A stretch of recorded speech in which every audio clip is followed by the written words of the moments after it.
सोचिए, आपने जिंदगी भर की कमाई लगाकर जमीन खरीदी, रजिस्ट्री भी हो गई, लेकिन कुछ महीनों बाद पता चला कि उसी जमीन की रजिस्ट्री पहले से किसी और के नाम भी हो चुकी है, या फिर जमीन पर कोर्ट का कोई केस चल रहा है, या ऐसा भी हो सकता है कि बैंक का लोन हो, या असली मालिक कोई और रजिस्ट्री किसी दूसरे ने कर दी।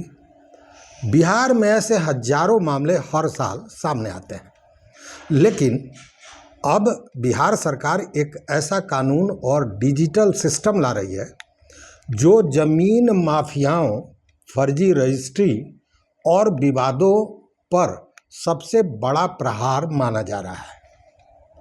अब जमीन खरीदने के पहले आपको मिलेगी उस जमीन की पूरी कुंडली, यानी कि मालिक कौन, कोर्ट केस है या नहीं है, जमीन विवादित है या नहीं है, लोन है या सरकारी दावा है किसी तरह का, सब कुछ ऑनलाइन आपको मिलेगा। मित्रों नमस्कार, मैं हूं राकेश कुमार, आप देख रहे हैं मत अभिमत। और आज हम बात करेंगे बिहार सरकार के उस फैसले की जो बिहार में जमीन खरीद बिक्री का पूरा सिस्टम बदल सकता है। वीडियो को आखिरी तक जरूर देखिएगा, क्योंकि इस रिपोर्ट में हम बताएंगे नया किस सिस्टम कैसे काम करेगा, जमीन खरीदने वालों को क्या फ़ायदा होगा, जमीन माफियाओं पर क्या असर पड़ेगा, और बिहार में जमीन विवाद और अपराध कितने बड़े स्तर पर फैले हुए हैं। मित्रों, बिहार में जमीन विवाद क्यों सबसे बड़ी समस्या बनी हुई है? बिहार में जमीन सिर्फ संपत्ति नहीं, बल्कि संघर्ष, मुकदमे और कई बार खूनी विवाद की वजह बन चुकी है। और ऐसा रोज आप देखते होंगे, समाचारों में सुनते होंगे। स्थिति इतनी गंभीर है कि बिहार पुलिस और प्रशासनिक रिपोर्टों में बार बार कहा गया है कि राज्य में सबसे बड़ी संख्या में आपराधिक घटनाओं की जड़ जमीन विवाद ही है। बिहार में लाखों जमीन विवाद के मामले अलग अलग अदालतों और राजस्व न्यायालयों में लंबित है। यह महत्वपूर्ण तथ्य है। कई जिलों में थानों तक में सबसे ज़्यादा आवेदन जमीन झगड़े के जुड़े हुए आते हैं।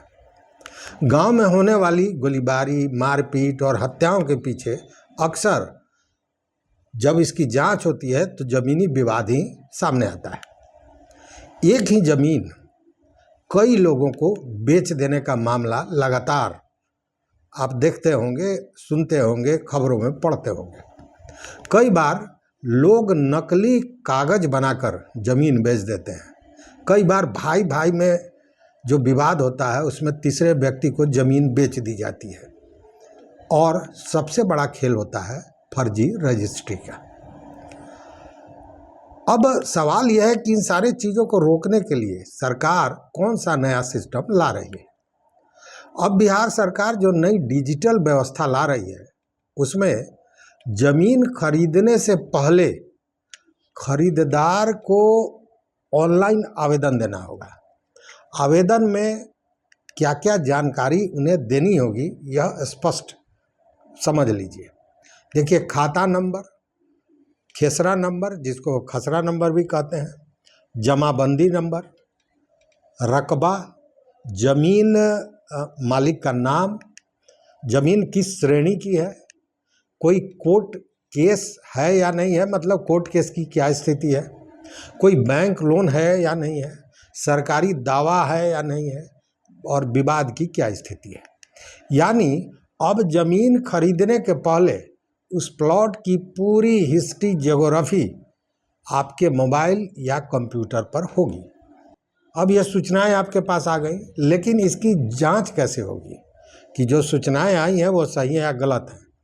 इसका ऑनलाइन आवेदन जाते ही मामला संबंधित अंचल कार्यालय को भेज दिया जाएगा। मतलब कि जैसे ही ऑनलाइन किया कि मुझे ये ज़मीन लेनी है, कि वह पूरा जो आपके मोबाइल पर आ रहा है वो सारी चीज़ें अंचल कार्यालय ब्लॉक में सीओ के पास चला जाएगा। इसके बाद अंचल कार्यालय में जो राजस्व कर्मी होते हैं या हल्का कर्मचारी होते हैं और अंचल अधिकारी यानी सीओ उस पूरे ज़मीन की जांच करेंगे और जांच में इन सारे चीज़ों को जो ऑनलाइन आवेदन में सूचनाएं दी गई हैं उसको देखा जाएगा कि वो सही है या गलत है, और इसको उसके बाद रिपोर्ट दिया जाएगा। लेकिन इसमें भी दिया गया है कि यह रिपोर्ट जो अधिकारी हैं वो 10 दिन के भीतर दे देंगे, मतलब समय सीमा 10 दिन का दिया गया है। अब इस रिपोर्ट में क्या क्या दिया जाएगा सो समझिए। जो सीओ के यहाँ से रिपोर्ट आएगा, जो आपने आवेदन किया उसके बाद वो सारी चीज़ें अंचल कार्यालय गई, फिर वहाँ जांच हुआ, उसके बाद जो रिपोर्ट होगा उनमें किन किन चीज़ों की जानकारी दी जाएगी ये समझिए।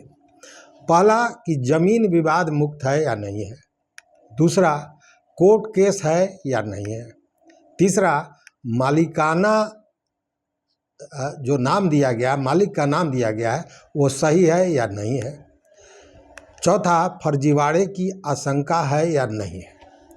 अगर ज़मीन में गड़बड़ी होगी तो खरीदार पहले ही सावधान हो जाएगा, चूँकि यह जो रिपोर्ट दिया जाएगा इसमें सारे चीज़ों का खुलासा हो जाएगा। अब इसको लेकर मंत्री दिलीप जायसवाल का एक बड़ा बयान है। राजस्व एवं भूमि सुधार मंत्री दिलीप जायसवाल ने इस फैसले को क्रांतिकारी कदम बताया है भी क्रांतिकारी कदम, इसमें भी शक नहीं है। मंत्री महोदय ने जो बयान दिया है कि अब एक ज़मीन 4-4 बार रजिस्ट्री नहीं होगी, इसके चलते क्योंकि सारा कुंडली सामने होगा। पहले कोई भी किसी का भी ज़मीन बेच देता था, देखते होंगे आप, फर्जी रजिस्ट्री का कागज़ बनवा लिया और उसको दिखाकर ज़मीन को दूसरे को बेच दिया, तीसरों को बेच दिया। तो ये चीज़ें नहीं होगी, मतलब कोई भी किसी दूसरे के ज़मीन को नहीं बेच पाएगा।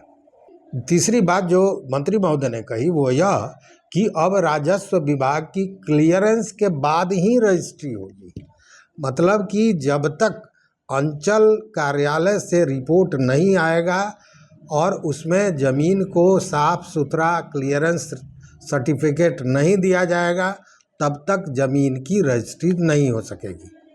मंत्री महोदय ने तो यहाँ तक कहा कि एक मुर्गा को कितनी बार हलाल कीजिएगा, यानी एक ही ज़मीन बार बार बेचने का जो खेल है अब इसको ख़त्म करने की तैयारी की जा रही है। अब इसका असर कहाँ कहाँ पड़ेगा ये समझिए। इस मामले से सबसे ज़्यादा असर पड़ेगा भूमाफियाओं पर, चूँकि बिहार में ज़मीनी विवाद को पैदा करने में भूमाफियाओं का सबसे बड़ा हाथ रहा है। बिहार में ज़मीन माफिया लंबे समय से सक्रिय रहे हैं और ये लोग फर्जी दस्तावेज बना देते हैं, गरीबी को ज़मीन पर कब्जा कर लेते हैं। जो कमज़ोर हैं, जिसके पास बाहुबल नहीं है, वैसे लोगों का ज़मीन कब्जा कर लेते हैं। जो पढ़ा लिखा नहीं है उसको भरमा देते हैं। दूसरी बात कि सरकारी ज़मीन को भी बेच देते हैं। आपको याद होगा एक बार गांधी मैदान भी बिका था, और कई बार मृत लोगों की ज़मीन तक बेच देते हैं। व्यक्ति मर गया, उसके ज़मीन को बेच दिए, किसी दूसरे को खड़ा कर दिए, ये सारी चीज़ें होती रही है। लेकिन नई व्यवस्था आने के बाद फर्जीवाड़ा जो है वो बड़ी आसानी से पकड़ में आ जाएगी और ऑनलाइन रिकॉर्ड जो होगा वो बड़ा मजबूत होगा, मतलब कि वो पूरा साक्ष्य है और दलालों की भूमिका इसमें कम हो जाएगी, दलाली नहीं चलेगी, क्योंकि जो भी होगा वो सामने होगा, उसमें भरमाने जैसा कुछ भी नहीं रहेगा और पारदर्शिता होगी। आप किसका ज़मीन ले रहे हैं, कैसे ले रहे हैं, वो कहाँ है, खाता क्या है, केसरा क्या है, ये सारी चीज़। देखिए होता क्या था कि रजिस्ट्री एक ही ज़मीन को 4 लोगों को कैसे बेच दिया जाता था, उसका भी खेला था कि खेसरा 24, खाता 107, बाप का नाम राजेंद्र कुमार, फिर वही खाता वही खेसरा, बाप का नाम राजेंद्र शाह, खाता बदल दिया, खेसरा वही रहा, फिर इस तरह का खेला चलता था। तो अब ये खेला नहीं चलेगा, क्योंकि सारी चीज़ें पारदर्शी होंगी। लेकिन ऐसा नहीं है कि इससे सारी चीज़ें एकाएक सॉल्व हो जाएंगी, समस्याएं समाधान हो जाएगी, क्योंकि चुनौतियां भी है। सरकार यह भी कि क्या सिर्फ ऑनलाइन सिस्टम से ज़मीन विवाद समाप्त हो जाएंगे, ये बड़ी चुनौती है। मतलब कि सरकार तो कर रही है कि इनसे सारी चीज़ें समाप्त हो जाएगी, लेकिन केवल ऑनलाइन सिस्टम और यह जो अंचल कार्यालय से क्लियरेंस लेने की बात है, इससे समस्या का समाधान हो जाएगा? तो चुनौतियां कहाँ कहाँ आएंगी, यह भी समझने वाली बात है। बिहार में कई जमीन रिकॉर्ड अब भी अपडेट नहीं है, उसको किस तरह, उस जमीन के विषय में किस तरह रिपोर्ट मिलेगा? कई जगह सर्वे और जमाबंदी विवादित है। एक सर्वे में जब ये सर्वे हो रहा था तो ये चीज़ें सामने आई थी। तीसरी बात कि भ्रष्टाचार और बिचौलियों की भूमिका अभी भी कायम है, चल रही है और बहुत मजबूती से चल रही है। वैसे में जो रिपोर्ट अंचल से आ रहा है वो कितना सही है, कितना गलत है, यह भी बड़ी चुनौती होगी। दूसरी बात कि अधिकारियों पर काम का दबाव तो बढ़ेगा ही बढ़ेगा, क्योंकि अब तक जो अंचल कार्यालय में हो रहा था उसके बाद ये अतिरिक्त काम होगा। दूसरी बात कि अगर जांच सही नहीं हुई या रिश्वतखोरी, भ्रष्टाचार जारी रहा तो नया सिस्टम भी सवालों के घेरे में आ जाएगा, इससे भी इनकार नहीं किया जा सकता है। कहने का मतलब मित्रों कि इतना जरूर है कि बिहार सरकार का यह कदम जमीन खरीद बिक्री को लेकर पहले से ज़्यादा सुरक्षित बनाने की दिशा में एक बड़ा प्रयास माना जा रहा है। लेकिन अगर यह व्यवस्था ईमानदारी से लागू हुई तब ही इसका लाभ मिलेगा, तो फर्जी रजिस्ट्री, जमीन ठगी और खूनी संघर्ष में बड़ी कमी आ सकती है। अब देखना होगा कि यह डिजिटल क्रांति जमीन माफियाओं पर कितना भारी पड़ता है और किस तरह यह जो ज़मीन का विवाद है इसको रोका जाता है। आप क्या सोचते हैं? आपका मत, आपका विचार बहुत महत्वपूर्ण है कि क्या बिहार सरकार का यह फैसला ज़मीन विवाद खत्म कर पाएगा? आप अपना विचार ज़रूर बताइए। या फिर सिस्टम में अभी भी बड़ी खामियां हैं? इस विषय पर अपना कमेंट ज़रूर हमारे कमेंट सेक्शन में जाके दीजिए, और अगर वीडियो पसंद आया तो लाइक कीजिए, शेयर कीजिए। अभी तक अगर चैनल को आपने सब्सक्राइब नहीं किया तो सब्सक्राइब कीजिए। देखते रहिए मत अभिमत मित्रों। बहुत बहुत धन्यवाद, कोटि शाह आभार। जय हिंद।